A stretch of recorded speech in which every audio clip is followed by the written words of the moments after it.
How did African Americans in the Antebellum period cope with the brutality of slavery in the South and of segregation in the North?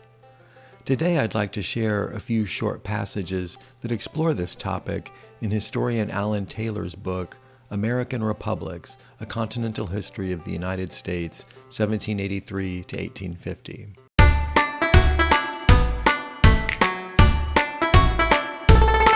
Northern racism intensified as the free black population grew.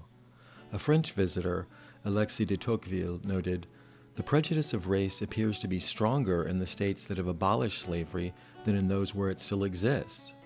Another traveler reported that Northern blacks were subjected to the most grinding and humiliating of all slaveries, that of universal and unconquerable prejudice. This traveler horrified white people by shaking hands with black men. In public gatherings, whites enforced subordination on blacks. It was rarely safe for them to attend Independence Day celebrations. When some tried in Philadelphia, whites attacked them for defiling the government. Few blacks could vote or serve on juries, and none held political office. In the few states that permitted them to vote, they usually dared not try for fear of white mobs. Free blacks also remained vulnerable to kidnappers who hauled them south for sale as slaves.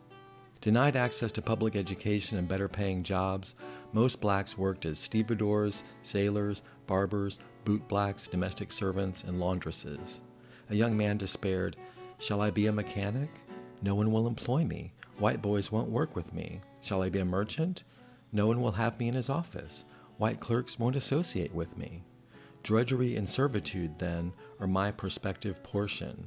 Kept down, most free blacks lived from day to day on pittances and without real estate or long-term security.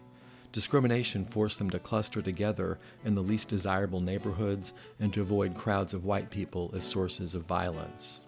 A dentist, Joseph Wilson, complained, "The exceedingly illiberal, unjust, and oppressive prejudices of the great mass of the white community are enough to effectually crush and keep down any people." Despite discrimination, a small middle class did develop as some artisans and shopkeepers prospered. Black activists created their own institutions, including churches, schools, and Masonic lodges to provide community bonds and some social security. Black associations organized petitions and protests against racial discrimination and formed vigilance committees to defend their community against kidnappers and to help runaways from the South. While slavery shrank in the North, the system expanded in the South, where 90% of American slaves lived. While unequal in power, whites and blacks lived in close proximity and interacted with a daily intimacy that surprised visitors used to stricter segregation in the North. That proximity misled owners into thinking that they understood their slaves and that the enslaved cherished their masters. "We learned to say, 'Yes, sir,' and scrape and bow, and to do exactly just what we was told to do, make no difference if we wanted to or not," Robert Falls recalled. But owners could never achieve the domination of their dreams, for enslaved people lived dual lives that they kept half hidden. They cherished stolen moments when they could slip away to visit friends, hunt, and tend a garden. Sitting around a fire at night, they shared songs and told stories rich in supernatural spirits, talking animals, and moral lessons. Animal trickster tales taught subtle defiance by featuring small but clever creatures deceiving stronger but dimmer ones. At night and on Sundays, enslaved people moved through the woods between plantations to visit friends, spouses, and children. Traveling risked running afoul of slave patrols sponsored by county governments to stop and beat slaves roaming without written passes from a master. But in the South's forested landscape of dispersed farms, enslaved people found places to hide.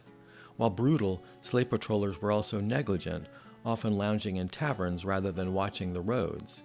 And enslaved people better knew the paths through the woods. By day, enslaved people suffered from the master's power, but they became almost free at night when master and overseer retreated to their families and homes. A master complained that slaves took uncurbed liberty at night, for night is their day. They rambled to hunt and fish, attend dances, and steal food and alcohol for hidden barbecues. Most enslaved people enjoyed a week-long vacation over Christmas and New Year's. Josiah Henson recalled his youth in Maryland. "Slavery did its best to make me wretched, but But along with memories of miry cabins, frosted feet, weary toil under the blazing sun, curses and blows, there flock in others of jolly Christmas times, dancing before old Mass's door before the first drink of eggnog, and extra meat at holiday times. Frederick Douglass noted that holidays served as safety valves to carry off the explosive elements. Without those interludes, the rigors of bondage would have become too severe for endurance. In a perverse synergy, the release offered by nights, Sundays, and Christmas helped slaves to endure, and so helped slavery to persist.